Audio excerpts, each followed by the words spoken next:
The old notebook is still open to the page where you swore this was the year you would get serious. And there it is, the little fantasy. If you just did the hard thing long enough, you would become the kind of person who does not need to keep starting over every Monday. That is the whole trap. Not laziness, not some grand moral failure.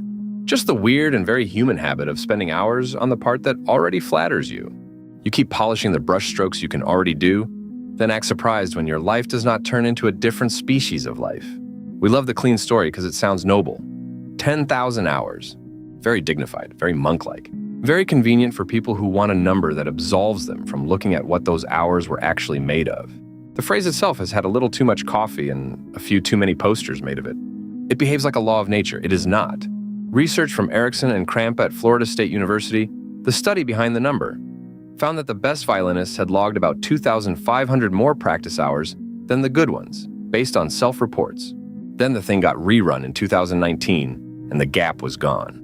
Good and best had practiced the same. The famous 10,000 was Gladwell's line, not theirs, which is annoying, obviously. Not because the number was comforting, because it was useful. It let people believe that time itself was doing the work, like a very patient dishwasher. Put enough hours in, come back later, and out pops mastery, neatly dried. Except time does not wash the dishes, you do. And sometimes you are just moving the same dirty plate around the sink for an impressive amount of effort. That is why the number survives. It flatters the part of us that wants effort to be enough on its own. It is a beautiful lie for people who would rather count than confront. Count the sessions, count the reps, count the minutes of feeling productive, while carefully avoiding the one ugly thing that would actually stretch you. The hours become a hiding place. Very organized hiding, but still hiding. The uncomfortable part is not that practice does nothing. It is that practice is often deeply obedient to whatever you were already good at. You do not always practice to become new. You practice to stay familiar. There, one line, and that is the whole rude little animal. I did this last winter with writing. I kept making drafts, but only the kind of drafts that let me feel busy without threatening my worst habits. Headline rewrites, sentence smoothing. Tiny little rearrangements, like someone moving cutlery around to avoid cleaning the stove. I called it work. It was work. Just not the work I kept pretending it was. That is the more embarrassing truth. People do not usually choose the easiest task because they are lazy. They choose it because it protects their identity. If you already know how to do something, every hour spent there buys you a little proof that you are still competent. Nice, cozy. The difficulty is that cozy repetition is not the same thing as growth. It is just repetition with better branding. Research from McNamara at Princeton looked across 88 studies and found that practice explained 21% of the gap in music, 18% in sports, and under 1% in most jobs. Under 1%, that is not nothing. Is also not the throne of the universe. It means the hours matter, they do not decide it. Which is a very rude sentence if you were hoping your calendar alone could rescue you. And that has consequences that are not abstract. You can spend years becoming the person who is excellent at one narrow slice of the job and quietly obsolete everywhere else. You can be the doctor who has done something the same way for decades and not notice the world moved, which is how repetition turns into drift. Researchers at Harvard Medical School, Choudhury and Fletcher, pooled studies on doctors in 2005 and found that more years in practice often meant worse care, not better. Decades of repetition did not sharpen them. It let them slip out of date. That is a lovely way to spend a career if the goal is to become a museum exhibit with a pager. And yes, this is the part where the advice video usually stands up very straight and says something about deliberate practice, which is just a fancy way of saying stop mistaking warm-up for training. You have to work on the thing that exposes the weakness. The thing that makes you bad in public, briefly and therefore usefully. Not endlessly, not theatrically. Just enough to hit the edge of your current ability. The place where your ego starts making little administrative noises. Most people already know this, by the way.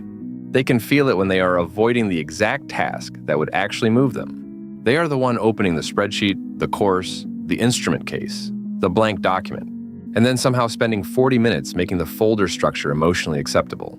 Very industrious, very decorative. The trouble is that the mind is extremely good at passing off comfort as discipline. It will give you a neat little ritual. Same time, same place, same playlist, same warm feeling of being someone who tries, and then it will keep you inside the zone where you look competent. That is a terrible bargain, a silk-lined trap. You can sit there for years and become deeply skilled at the art of not finding out what you still cannot do. This is where the whole hours myth gets especially slippery. It encourages a moral theater. More hours means more virtue, which means more talent, which means you deserve the result. Clean story, very tidy. But the data keeps interrupting the story like a rude guest. Practice is part of the picture, not the picture.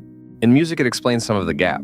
In sports, some. In most jobs, almost none. If you keep pretending the clock is the main character, you will end up with a lot of very faithful repetition and a life that looks stuck in the same browser tab. And people love the browser tab. The tab where you can keep a project open for months and never quite enter it.